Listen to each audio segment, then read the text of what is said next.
Good morning. So ngayon ay Sunday, November 9. Inaasahan natin na ngayong umaga tatama na yung bagyong Super Typhoon Uwan dito sa Pilipinas, no? As you can see here, tignan mo si Uwan, ang laki niya. Kaya niyang kainin yung buong Pilipinas. So ganun siya kalaki. Habang nandito siya sa dagat, nasa 280 kilometers per hour na ang bilis niya. Tapos ang iniisip natin na nasa 180 na siya banda rito, 180 kilometers, parang humihina siya habang it reaches the land, no? Pero ngayon, ang kondisyon ngayon, walang kaulan-ulan. Parang sinasabi natin calm before the storm, pero hindi ka pa rin pwedeng sigurado sa ganyan dahil si Ondoy, lahat ng tao lumabas, di ba? Hanggang 9 AM, bigla siyang bumuhos, 2 hours lang bahana. So ganoon ang nangyari kay Ondoy, kaya hindi mo pwedeng i-second guess tong si Uwan dahil hindi niya kailangan ng maraming panahon para gawin yung devastation niya, no? Kaya eto siya. Ngayon nangyari, meron na ng weather forecast track na eto si Sierra Madre Mountain Range, kung saan tayo nagbumotor. Ito. Luzon mula Cagayan hanggang Quezon, hanggang as far as as far as Laguna pa eh. Pero yung alam naman natin kung saan tayo nagbumotor, 'di ba? Hanggang Infanta Quezon, 'di ba? Bundok 'yan talaga. Mula Cagayan, doon sa taas, andito 'yan. Iyan ang bumabangga sa bagyo. Babanggain niya yung bagyo, kaya siya yung tumatanggap ng mga 200 km per hour. Tapos konti na lang yung hangin na pupunta ron sa mga pinoprotektahan niya, ang mga bayan, kagaya ng Metro Manila. Dito sa may gitna, poprotektahan niya ng Sierra Madre Mountain Range. Of course, yan yung sinasabi ko noon na hindi natin kailangan manisi sa mga natural disasters dahil talagang natural yan. Tsaka alam naman natin na nangyayari yan. Kagaya ng Sierra Madre Mountain Range, nabuo yan dahil sa lindol, sa banggaan ng mga tectonic plates. Philippine plate at saka Eurasian plate. Yung plate dito na malaki, Europe, Asia, nandito yan. Tapos kasama tayo doon, gano'n. Tapos itong Philippine plate nandito, Pacific plate. So Philippine plate, Pacific plate, nagbabanggaan sila. Tapos habang nagbabanggaan sila, maangat yung lupa, nagiging mountain range, no? So ngayon, as devastating naman din yung lindol, pero gano'n ang ginagawa niya, parang may pros and cons, no? So poprotektahan naman tayo ng mountain range na yun. As you can see, wala nga na-cancel na nga yung show kahapon, yung art show namin sa Centro Leona dahil kala namin Sabado darating. Wala naman. As you can see, kumuha tayo ng bagong motor kahapon, motor ni Christian, diba? De Vera, Keyway 152, kinuha namin bago kahapon, yung recently video natin. Tsaka meron nakita isang matapang na basketball player pala yun, na sa Cebu na bumalik-balik pa para sagipin yung mga kapitbahay niya. Ang galing kasi minsan na ano rin ako sa mga ganyan, yung mga sitwasyon na kailangan mo tumulong pero isipin mo lalo na hindi ka marunong mag-swimming, no? Isipin mo hindi ka marunong mag-swimming, tapos tutulong ka sa taong nalulunod, dalawa lang kayong malulunod nun, di ba? Kaya ang lakas ng loob mo para sumagip ka pa, no? Kasi nangyari sa amin yun, sa may Wawadam, parang may nalulod. Ang lalim. Wala kami magawa, tinitignan lang namin siya. Pero hindi siya namatay. Kasi yung bankero, kinuha siya. Mayroon nagbalsa, yung bamboo, kinuha din siya. Siguro, parang galit pa nga sa kanya yung bankero kasi sinabi na pumunta dun sa malalim eh. Kasi dun sa may area na kung saan magaganon na yung dam, atakin ka nun eh. Kahit na magaling ka mag-swimming, pag nandun ka na, parang event horizon na yun eh. Parang dadaling ka na ng current eh. Kaya tigas din yung ulo nung swimming na yun. Kaya naasar din yung Pero nakuha siya. Nabuhay siya. Kaya lang doon ko naisip na talagang pagka delikadong ganyan, hindi mo rin basta-basta sasagipin mo sila. Parang be a hero. Lalo na kung di ka naman trained. Lalo na nung may nasunog dito sa may tapat namin. Sabi ko sa'yo, parang impyerno. Parang wala ka na rin magawa, no, kahit na anong mangyari. Dahil yung apoy, sinakop na yung buong subdivision. Kahit na may nagsisigaw, ano magagawa mo? Ang layo, 100 metro ka dun sa susunog, ang init na. Tapos lumulusob yung mga firefighter, oh. Yun, ang dami nila. Pero sabihin ko talaga sa'yo, masusunog ka talaga ng buhay. Kaya pala maraming namamatay na bumbero. Kasi yung sa mga endurance, meron tayong binablog dun eh. Yung mga grupo ng mga bumbero sa Maynila, nag-i-endurance sila.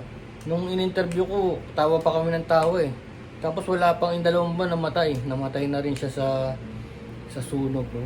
RIP na rin siya. Tapos 2 months after nung interview ko yun sa kanya. So sabi ko, napakabilis. Tapos yung in-interview ko na yun, na firefighter na yun, 32 years old pa lang, kakasal pa lang. Kaya sabi ko talaga, ang hirap talaga ng buhay. Eh, hindi naman high-rise building yung inattendan nila, parang ano lang, yung makeshift na, alam mo yun, mga informal settler, no? Parang minsan hindi ka naman masusunog ng buhay, hindi ka makakahinga. Ganun, kahit meron pang mga ganun. So ngayon yung update natin kay Uwan, ito. Nandito na raw siya. Pero ayun na, yung ulat ko sa inyo, wala talagang ulan. Dito sa Marikina, wala. Wala, ambon lang.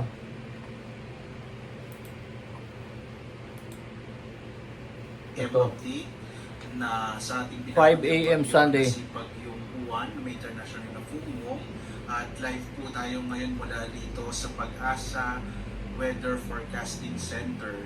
So as of 4 AM, ang huling lokasyon na itong bagyong si Uwan ay huling namataan yung sentro ng mata ng bagyong Uwan na sa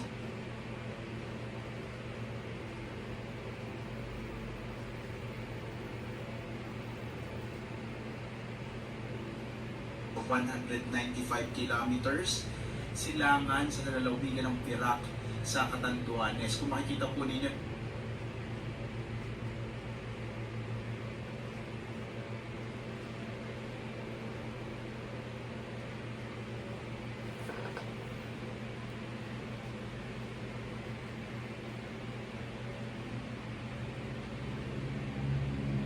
halos kitang-kita na yung mata ng bagyong si Uwan. Pinapakita nito na napakalakas po nitong bagyong ating minomonitor. At palapit na ito sa may bahagi ng Catanduanes. Hindi natin inalis yung posibilidad na maaari ito mag-landfall. Kapag sinabi po natin landfall, yung sentro ng mata ng bagyo ay tatama sa kalupaan.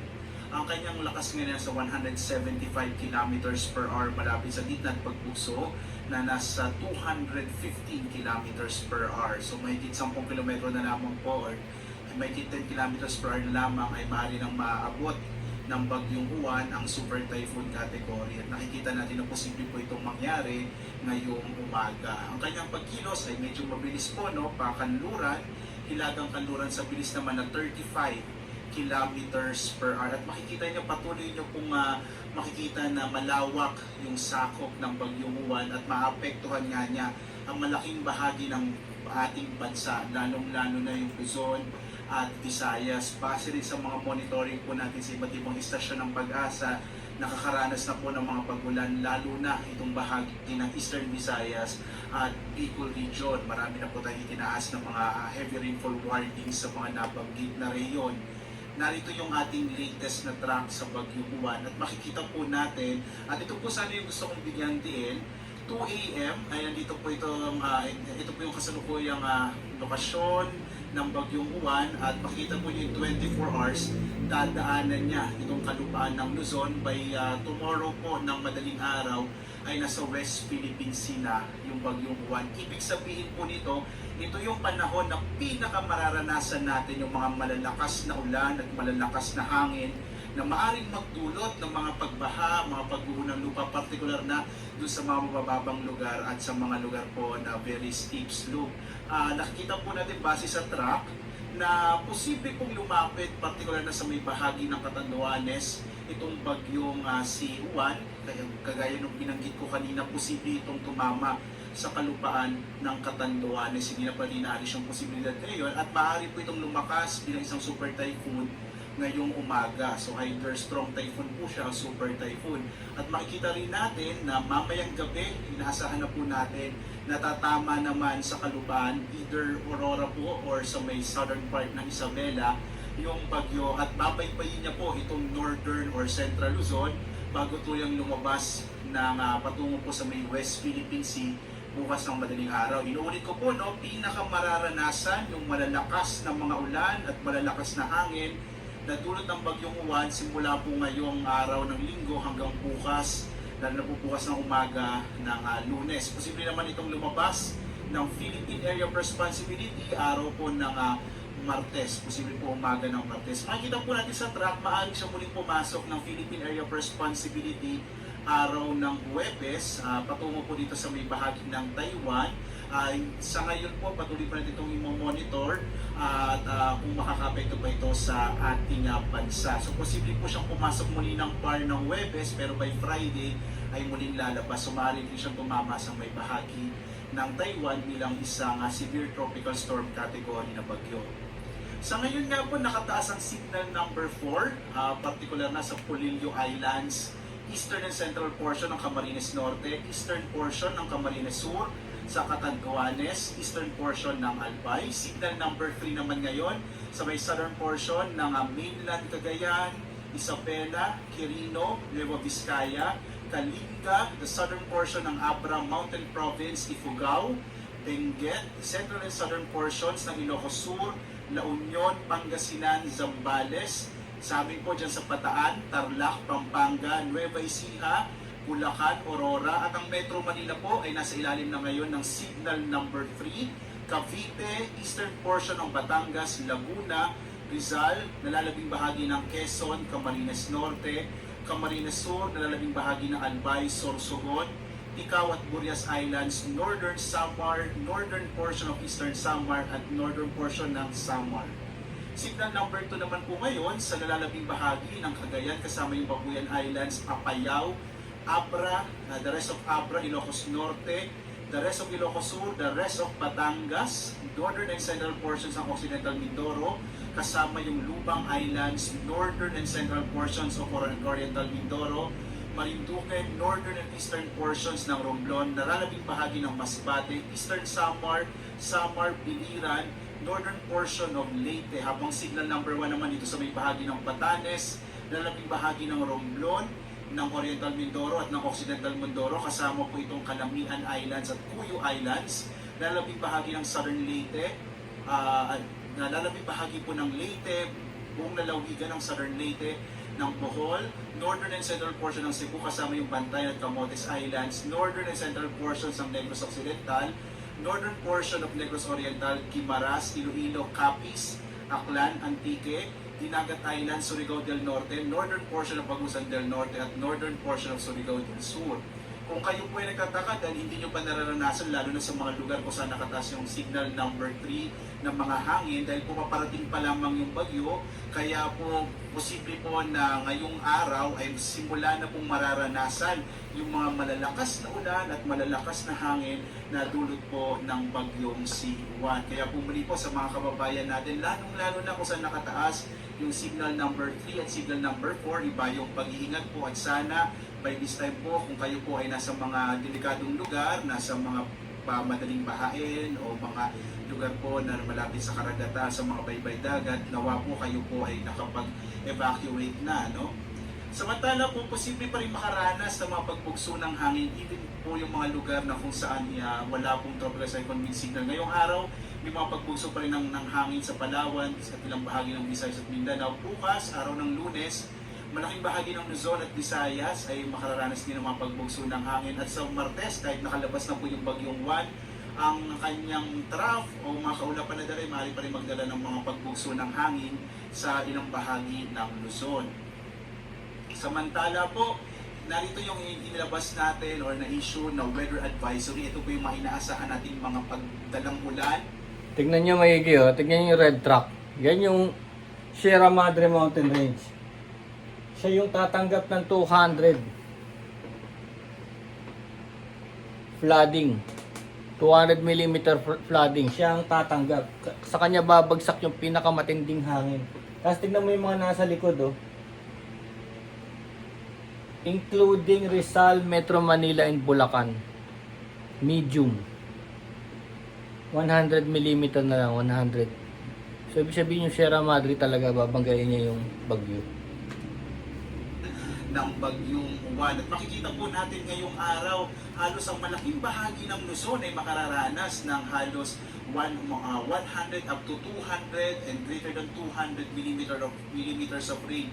Ang ibig sabihin po nito, yung mga lugar na madaling bahain, yung mabababang lugar, ay malaki yung posibilidad na makaranas po ng mga pagbaha, lalong-lalo na po yung mga malapit sa mga ilog, dahil nga po inaasahan natin na maraming ulan na dala itong bagyong Juan. Samantala po, no, inaasahan natin na bukas, makararanas pa rin ng mga malalakas na mga pag-ulan mula po madaling araw hanggang buong umaga ng Lunes. Itong malaking bahagi pa rin ng Luzon, lalong-lalo na itong western section ng Luzon. Muli po na mag-ingat tayo sa mga potensyal, mga posibilidad ng mga pagbaha at mga pagguho ng lupa na dahilan po ng mga ulan na dala ng bagyong Juan. Samantala po pagdating ng araw ng Martes, makararanas pa rin ng mga pag-ulan ang ilang bahagi ng Ilocos Sur, La Union, Benguet at Pangasinan habang papalabas na nga ng Philippine Area of Responsibility ang bagyong Juan. Narito naman po yung ating issue na storm surge warning. Ang ibig sabihin po ng storm surge, ito po yung daluyong o mga malalaking alon, partikular na sa mga baybay dagat na dulot po ng papalapit na bagyo. Makikita po natin may 3 metro ang taas ng alon, lalong-lalo na dito sa may silangang bahagi ng northern, central, southern Luzon. So yung Albay, Aurora, Cagayan, Camarines Norte, Camarines Sur, Catanduanes, Isabela, La Union, Pangasinan, Quezon at Sorsogon, ito pong mga nakapula ay makararanas po ng hanggang mahigit 3 metrong taas ng alon po sa baybay dagat. Habang ang nalalabing bahagi ng Cagayan, Camarines Sur, Ilocos Sur, Northern Samar, Pangasinan, Quezon at Zambales, makararanas naman ng 2.1 up to 3 meters na taas ng daluyong. So yun, ang oras itong news na to is 5:40 in the morning, November 9. So ngayon is November 9, 8:30 in the morning. So wala masyadong ulan, just drizzle, parang yung buntot lang ng super typhoon. So at least maganda yun, no? Kaya lang hindi pa tayo pakakampante later on. So abang-abang muna tayo. Okay, peace mga brothers, peace.